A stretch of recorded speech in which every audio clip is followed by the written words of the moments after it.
தேவனுடைய நாமத்திற்கு மகிமை உண்டாகட்டும். வானத்தையும் பூமியையும் அண்ட சராசரங்களையும் படைத்த சர்வ வல்லமை உள்ள தேவனுடைய நாமத்தினாலே மீண்டும் ஒரு விசை என்னுடைய யூடியூப் சேனல் மூலமாக உங்கள் அனைவரையும் சந்திப்பதில் கர்த்தருக்குள் மகிழ்ச்சி அடைகிறேன். அனைவருக்கும் வணக்கம். பிரியமானவர்களே, கடந்த சில வாரங்களாக நம்முடைய முற்பிதாக்கள் என்று அழைக்கப்படுகிற யாக்கோபு பெற்ற 12 குமாரர்களை குறித்து, அதாவது கோத்திர பிதாக்கள் என்று பார்க்கிறோம். யாக்கோபு அவர்கள் பெற்ற 12 குமாரர்கள் 12 கோத்திரங்களாக உருவாகின என்றும் நமக்கு தெரியும். ஆகவே இந்த 12 கோத்திரத்தாரின் சுபாவங்கள், அவர்களுடைய குணாதிசயங்கள், அவர்களுடைய மரபணு அல்லது DNA எப்படி இருந்தது என்று இதுவரைக்கும் நாம் 6 பாகங்கள் தியானித்து கர்த்தருடைய கிருபையில இன்று 7வது பாகத்திலே வந்து அமர்ந்திருக்கிறோம். இன்று மேலும் ஒரு கோத்திர பிதா என்று அழைக்கப்படுகிற நம்முடைய இசக்கார் அவர்களை பார்க்க போகிறோம், தியானிக்க போகிறோம். பிரியமானவர்களே, அதற்கு முன்பாக 12 கோத்திரத்தார் என்று அழைக்கப்படுகிற யாக்கோபு அவர்களுடைய பிள்ளைகளுடைய நாமங்களை நான் வாசிக்கிறேன்.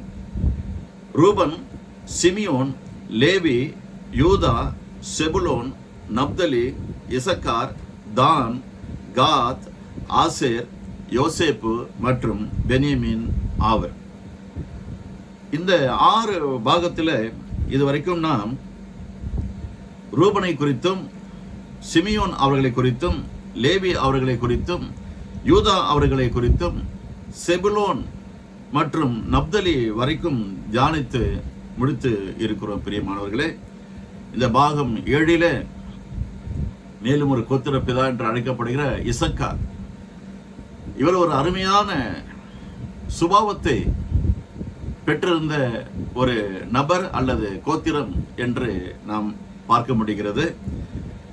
ஏற்கனவே நான் உங்களுக்கு சொல்லியிருந்தேன், 5 விரல்களும் சமநிலையில் இருப்பதில்லை. ஆங்கிலத்தில் சொல்லுவார்கள் 5 fingers are not alike. ALIKE alike. 5 fingers are not alike. 5 விரல்களும் சமநிலையில் இருப்பதில்லை. 5ம் 5 உயரத்தில் இருக்கிறது, பலத்தில் இருக்கிறது. ஆனால் இந்த 5 விரல்களும் சேர்ந்ததுதான் கை என்று அழைக்கிறோம்.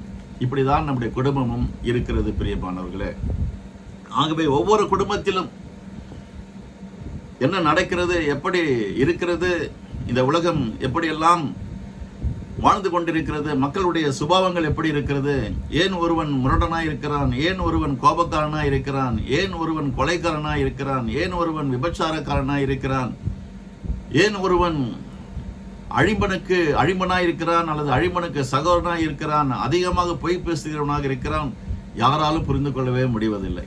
ஆனால் வேதம் நமக்கு அழகாக வெளிச்சம் போட்டு காட்டுகிறது. நாம் அனைவரும் நம்முடைய முற்பிதாக்கள் என்று அழைக்கப்படுகிற அந்த 12 கோத்திர பிதாக்களுடைய வாரிசுகள். அவருடைய மரபணு DNA டாக்டர்ஸ்க்கு நல்லா தெரியுங்க. இன்றைக்கும் நமக்கு இருக்கிற எந்த ஒரு பலகீனமாக இருந்தாலும், பிரச்சனையாக இருந்தாலும், அது சாதாரணமாக ஒரு சுகர் கம்ப்ளைண்டாக இருந்தால் கூட ஜனங்க பயப்படுறாங்க பாருங்க. எஸ்பெஷலி கிறிஸ்தவ சமுதாயத்திலேயே நிறைய விசுவாசிகள் என்கிறவர்களே, எனக்கு இவ்வளோ இருக்கு, எனக்கு அதிகமாயிடுச்சு, நான் இவ்வளோ பிஃபோர் ஃபுட் ஆஃப்டர் ஃபுட் தர மருந்து இல்லாமல் வாழவே முடியாதுன்ற ஒரு கட்டாயத்திற்குள்ளும், அப்படிப்பட்ட ஒரு கட்டுப்பாட்டுக்குள் வந்து விட்டது இந்த சமுதாயம். நானே உன்னை சுத்தமாக்குகிற பரிகாரி, ஐ ஆம் த ஹீலர் தி, நானே உன் பரிகாரி ஆகிய கர்த்தர் என்று சொன்னவர். அவர்தான் நமக்கு பிரதான மருத்துவர். எங்களுடைய குடும்பம், நானும் என் வீட்டாரமோ என்றால் கர்த்தரையே சேவிப்போம் என்பது போல நானும் என் குடும்பமும், இறைவன் தான் எங்களுக்கு மருத்துவர். அவர்தான் நமக்கு பரிகாரி. பழைய ஏற்பாட்டிலும் சரி, புதிய ஏற்பாட்டிலும் சரி, அவர் நமக்காக பரிகாரமாய் கல்வாரி சிலுவையிலே தொங்கினார். எதற்காக? அவர் சிலுவையில ரத்தத்தை சிந்த வேண்டும், ஆணிகளால் கடாவப்பட வேண்டும், தழும்புகளை ஏற்றுக்கொள்ள வேண்டும், நமக்காக அவர் தன்னுடைய ஜீவனை, விலையேறப்பெற்ற ஜீவனை கொடுக்க வேண்டும். இதையெல்லாம் யோசித்து பார்க்கும் பொழுது அங்கேதானுங்க நமக்கு தெய்வீக சுகம் அவருடைய சாக்ரிஃபைஸ்ல, தியாகத்தில் அடங்கி இருக்கு. ஆகவே இதையெல்லாம் நாம் புரிந்து கொண்டு விசுவாசத்தில் நாம் வல்லவர்களாக நாம் உயரும் பொழுது நிச்சயமாக பலகீனங்களிலே அவருடைய பலன் பரிபூர்ணப்படும் என்பதை நாம் ஆழமாக அறிந்து அதன் அடிப்படையிலே இந்த கட்டிடத்தை கட்டி உயர்த்த முடியும். பிரியமானவர்களே, சரி, எல்லோருக்கும் எல்லாமே தெரிந்திருக்கிறது. ஏதோ ஒரு இடத்துல சில பலகீனங்கள் இருக்கிறது. இதற்கெல்லாம் கூட நான் குறை சொல்ல வேண்டும் என்று சொன்னால் நம்முடைய டிஎன்ஏ எப்படிப்பட்டது என்பதை நாம் புரிந்து கொண்டால் நிச்சயமாக இதிலிருந்து நாம் ஒரு வித்தியாசமான முறையில நம்முடைய மனதை திருப்பி, ஒருவன் கிறிஸ்துவுக்குள் இருந்தால் புது சிருஷ்டியா இருக்கிறான், பழையவைகள் அனைத்தும் ஒழிந்து போயின அல்லது மறைந்து போயின, அனைத்தும் புதிதாயின என்ற தத்துவத்துக்குள் நம்முடைய வாழ்க்கையை கட்டி அமைக்க முடியும். பிரியமானவர்களே, ஒரு பழைய கட்டிடத்தை நாம் விலைக்கு வாங்குகிறோம் என்று சொன்னால் அதை அப்படியே நாம் பயன்படுத்த மாட்டோம். அதை இடித்து தரைமட்டமாக்கி மீண்டும் ஒரு புதிய அஸ்திபாரத்தை போட்டு அதன் மேல் நாம் மூளைக்கல்லை வைத்து சுவர்களை எழுப்பி கட்டிடங்களை கட்டுவது உண்டு. அதுதான் வழக்கம். இதுதான் நமக்கு வேதத்தில் கூட ஆவிக்குரிய கட்டிடம் எப்படி கட்டப்பட வேண்டும், தேவனுடைய வார்த்தையிலே கட்டப்பட வேண்டும், பரிசுத்த ஆவியானவருடைய அவருடைய அபிஷேகத்தில் கட்டப்பட வேண்டும், தேவனுடைய அறிவிலே, ஞானத்திலே, அவருடைய கிருபையிலே, இரக்கத்திலே கட்டப்பட வேண்டும் என்பதையெல்லாம் நாம் அறிந்து வைத்திருக்கிறோம். அவர் நமக்கு ஒளியாகவும் இருக்கிறார். நிறைய சொல்லலாங்க. என்னுடைய விருப்பமெல்லாம் கர்த்தருடைய பிள்ளைகள், இந்த உலக மக்கள், அவருடைய மனக்கண்கள் திறக்கப்பட்டு அவர் விரும்புகிறபடியே நம் தேவன் நிறைய தலைப்புகள் எழுதி வச்சிருக்கிறேங்க. ரெஸ்ட் இன் பீஸ்னு ஒரு தலைப்பு இருக்கு. செத்ததுக்கு அப்புறம் தான் நமக்கு சமாதானம்னு எழுதி வைக்கிறாங்க ஒவ்வொரு கல்லறையிலும். அது அப்படி இல்லை. எதற்காக ரெஸ்ட் இன் பீஸ்? அது வரும் இன்னும் சில வாரங்களிலே, ஒரு மாதத்துல 2 மாதத்துல வரும். செல்ஃபி வித் ஜீசஸ், அது ஒரு தலைப்பு. செல்ஃபி, எல்லாரும் யாரோட செல்ஃபி எடுக்கிறோம். ஆனால் நம்முடைய உருவாக்கின சிருஷ்டிகர்த்தரோடு கூட செல்ஃபி எடுக்க விரும்புகிறீர்களா? அது ஒரு தலைப்பு. அவர் God is weak in love. நம்முடைய தேவன் அவருடைய அன்பில மிகவும் பலகீனமாக இருக்கிறார். எதற்காக அவ்வளவு பலகீனம்? இதெல்லாம் விலக்கி காண்பிக்க போகிறேன். நான் பெற்ற இன்பம் பெருக வையகம், அவ்வளவுதான். வேற எந்த விதமான எதிர்பார்ப்பும் இல்லை. பிரியமானவர்களே, சரி, இந்த நப்தலி இசக்கார் அவர்களை குறித்து ஆதியாகம புஸ்தகத்தில் நாம் பார்க்க முடியும். 49வது அதிகாரம் முதல் 2 வசனங்களை வாசித்து விடுகிறேன். பிறகு 14வது வசனத்தையும் வாசிக்கிறேன். யாக்கோபு தன் குமாரரை அழைத்து, நீங்கள் கூடி வாருங்கள், கடைசி நாட்களில் உங்களுக்கு நேரிடும் காரியங்களை அறிவிப்பேன். யாக்கோபின் குமாரரே, கூடி வந்து கேளுங்கள், உங்கள் தகப்பனாகிய இஸ்ரவேலுக்கு செவி கொடுங்கள். அவர் கண்களை மூடுவதற்கு முன்பாக தன்னுடைய 12 பிள்ளைகளையும் குடும்பத்தாரை அழைத்து அவர்களை ஆசீர்வதிக்க வேண்டும் என்று விரும்பினார். ஆசீர்வதிப்பதற்கு முன்பாக அவர் வளர்த்து எடுத்த பிள்ளைகள், பெற்றெடுத்த பிள்ளைகள் அல்லவா, அவருடைய குணாதிசயங்கள் அனைத்தும் அவருக்கு தெரிந்திருக்கிறபடினாலே அவருடைய குணாதிசயங்களை முதலாவது சொல்லிவிட்டு பிறகு ஆசீர்வாதங்களை கூறுகிறார் அவர்கள் மேல். இதுதான் இந்த 2 வசனங்களிலே நாம் பார்க்க முடிகிறது. மேலும் இதே அதிகாரத்தில் 49 ஆதியாகம புஸ்தகத்தில் 14வது வசனத்தை, ஏனென்றால் இன்று இசக்கார் அவர்களை நாம் தியானம் செய்ய இருக்கிறோம். இசக்காரை குறித்து யாக்கோபு என்ன சொன்னார் என்று பார்ப்போம். இசக்கார் 2 பொதியின் நடுவே படுத்துக் கொண்டிருக்கிற பலத்த கழுதை. இவ்வளவுதாங்க, ஒரே ஒரு ஸ்டேட்மெண்ட்.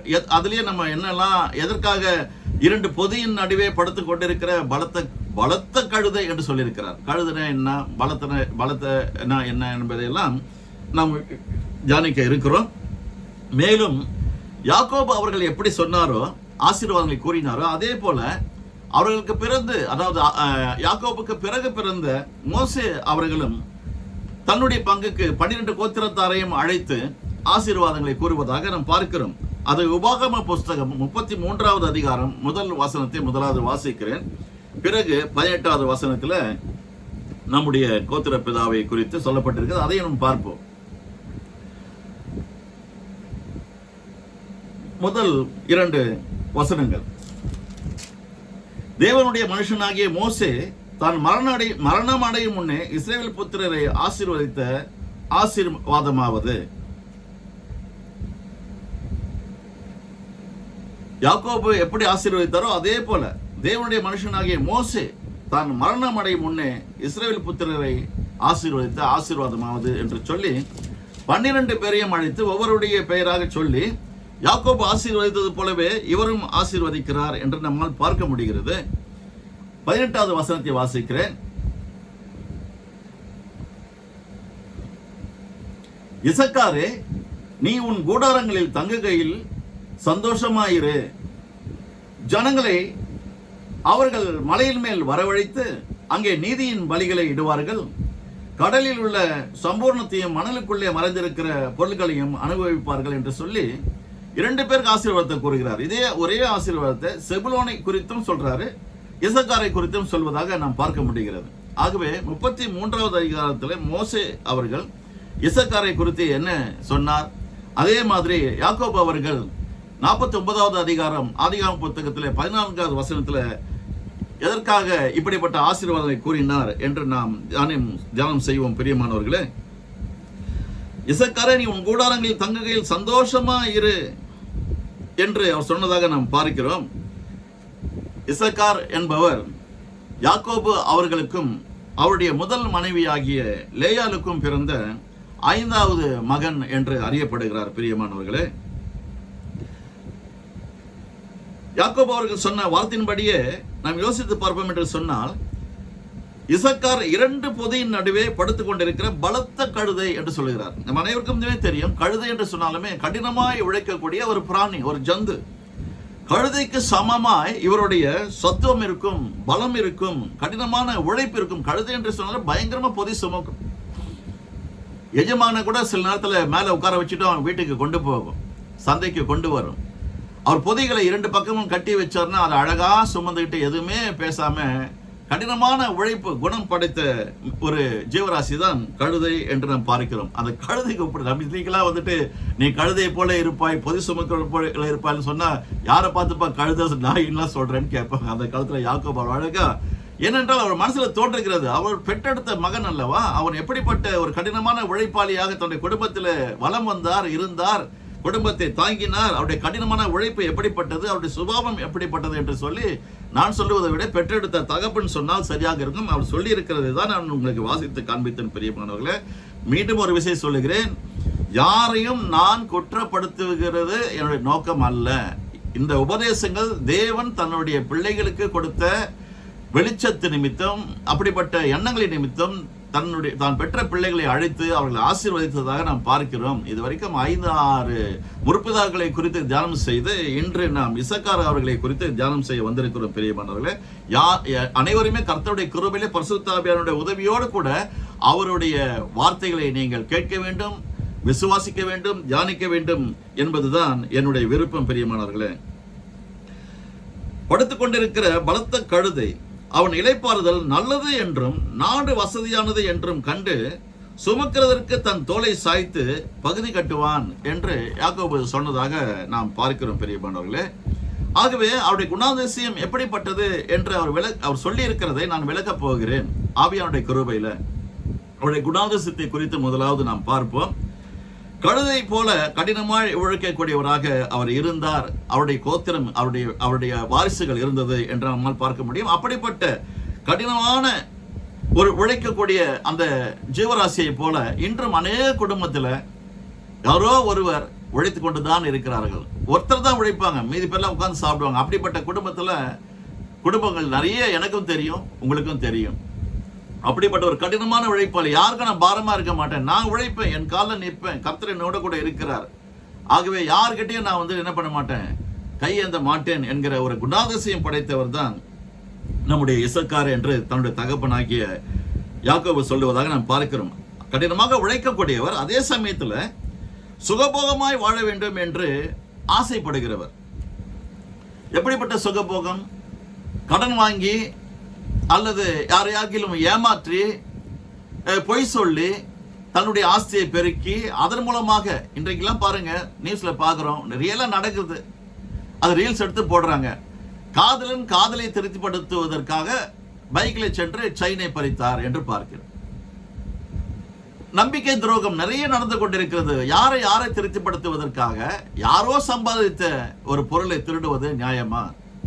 இவர் அப்படிப்பட்ட குணாதிசயம் உள்ளவர் அல்ல. நான் உழைப்பேன், நான் கழுதையை போல பகலாய் கஷ்டப்படுவேன், அதனுடைய பலனை அனுபவித்து சுகபோகமாய் வாழ வேண்டும் என்ற ஒரு இருதயம் படைத்த டிஎன்ஏ தான், மரபணு தான் இந்த இசக்கார் அவர்கள்.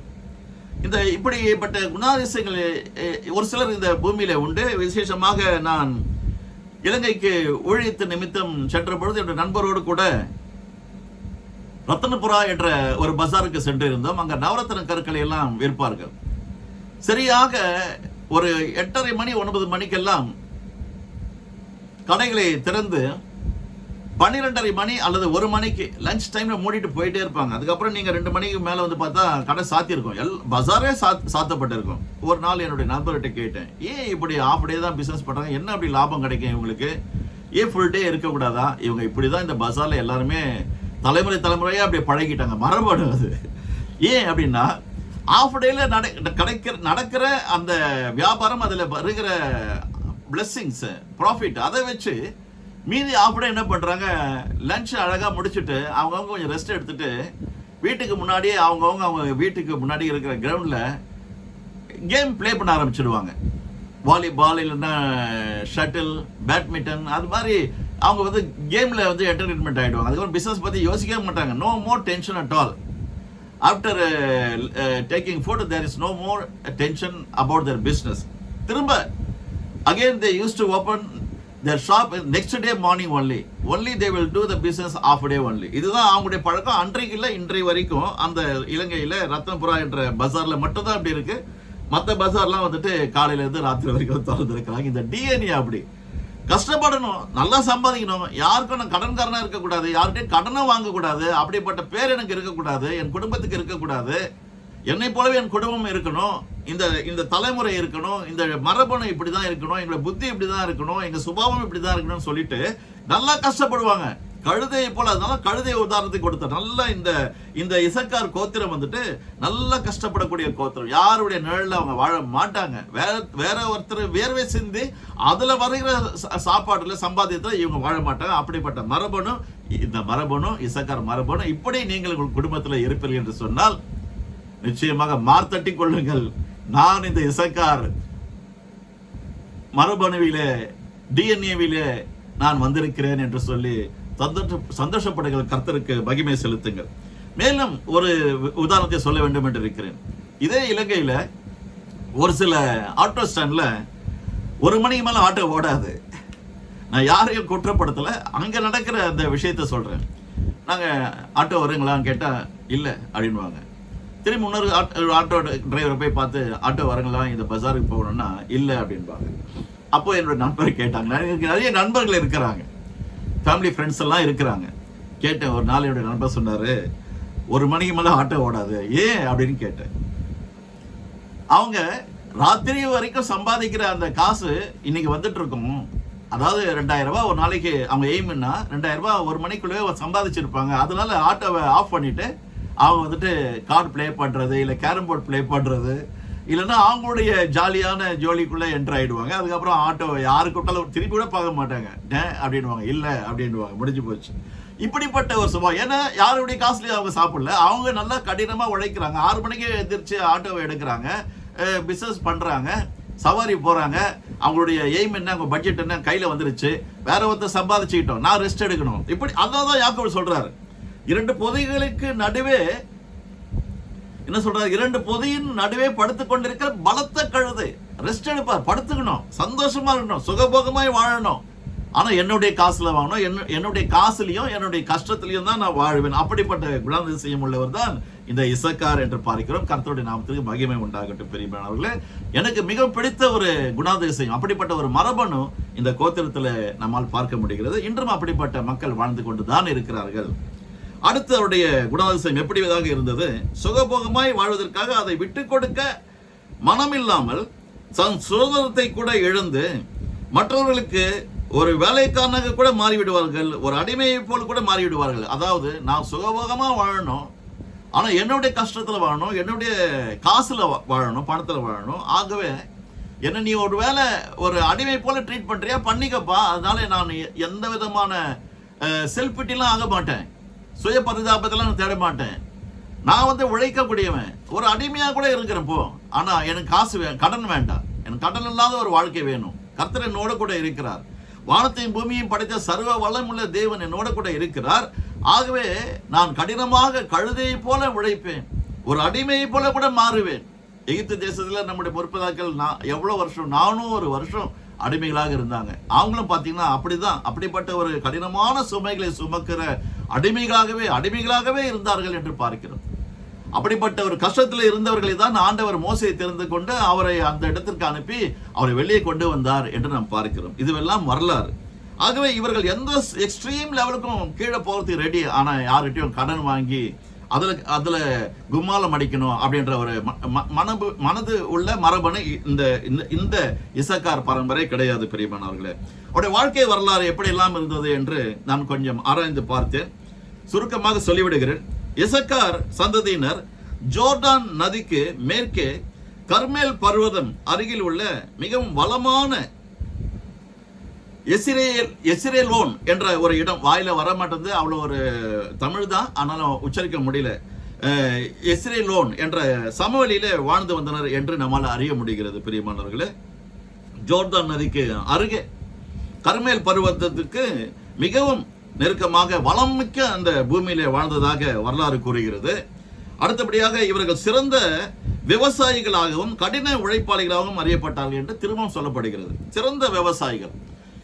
இந்த கோத்திரம் இன்றும் இஸ்ரேல் தேசத்துல அந்த அக்ரிகல்ச்சர்ல ரொம்ப ஷைன் பண்றாங்க. அவர்கள் பண்ணுகிற அந்த சின்ன தேசம், 1 கோடி மக்கள் கூட இல்லை மக்கள் தொகை, ஆனால் உலகமே திரும்பி வியந்து பார்க்கக்கூடிய பேசக்கூடிய அளவிற்கு அவர்களுடைய விவசாயம் இன்றும் வளர்ச்சி அடைந்திருக்கிறது. விசேஷமாக அதில் சொல்ல வேண்டும் என்று சொன்னால், ஒரு உதாரணத்திற்காக சொட்டு நீர் பாய்ச்சின விவசாயம். அது ரொம்ப அழகா, அது ஒரு டெசர்ட் லேண்டு, அதுல சொட்டு நீர் மூலமா அங்க விவசாயம் பண்றாங்க. அது எந்த கோத்திரம்? இந்த இசக்காருடைய கோத்திரத்திலிருந்து வருகிறவர்கள் அந்த நாளிலே எப்படி சிறந்து விளங்கினார்கள் என்பதையும் நம்மளுக்கு வேதம் அழகாக கூறுகிறது. பிரியமானவர்களே, இவர் சிறந்த விவசாயிகளாக மற்றும் கடின உழைப்பாளிகளாக இருந்தார்கள் என்று நாம் பார்க்க முடிகிறது. இக்கோத்திரத்தார் அறிவு மற்றும் இறையியல் ஆய்வுகளில் சிறந்து விளங்கினர். அறிவுனா ரொம்ப இன்டெலிஜென்ட், வெரி நாலேஜபிள். எப்படி இறையியல்ல வல்லுநர்களா இருந்தாங்களாம். பைபிள் டீச் பண்றதுல, ஹோலி புக்கை எடுத்து ராத்திரி பகலா உட்கார்ந்து இறைவனுடைய வார்த்தையை தியானம் செய்து படித்து தியானம் செய்து அதன் மேல் கவனமா இருந்து பல விசேஷமான விவரமான போதனைகளை வெளியே கொண்டு வந்து அறிவித்த கோத்திரம் இந்த இசக்கார் கோத்திரம் என்று நம்மால் பார்க்க முடிகிறது. பெரியமானவர்களே, அடுத்தபடியாக இஸ்ரவேல் தேசத்துக்கு காலண்டரை உருவாக்கியதும் இந்த இசக்கார் கோத்திரம் என்று நம்மால் பார்க்க முடிகிறது. இன்று நீங்களும் நானும் காலண்டரை பயன்படுத்துகிறோம் இல்லையா? நாள் காட்டி என்று சொல்லுகிறோம். ஆள் காட்டி இல்ல, நாள் காட்டி. கேலண்டர், ஆங்கிலத்தில் கேலண்டர் சொல்லுகிறோம். இந்த கேலண்டர் இந்த நாளில உலகம் முழுவதிலும் ஒவ்வொரு வீட்டிலும் நாம் பயன்படுத்துகிறோம் என்று, ஒவ்வொரு அலுவலகத்திலும் நாம் பயன்படுத்துகிறோம் என்று சொன்னால், இந்த 12 கோத்திரத்தில் இந்த இசக்கார் கோத்திரத்தார் தான் முதலாக உலகத்திற்கு நாள் காட்டியை காலண்டரை அறிமுகப்படுத்தினார்கள் என்பதும் விசேஷமான ஒரு வரலாறு. பெரியமானவர்களே, அப்படிப்பட்ட ஒரு ஞானம் இறைவன் அவர்களுக்கு கொடுத்ததாக நாம் பார்க்கிறோம்.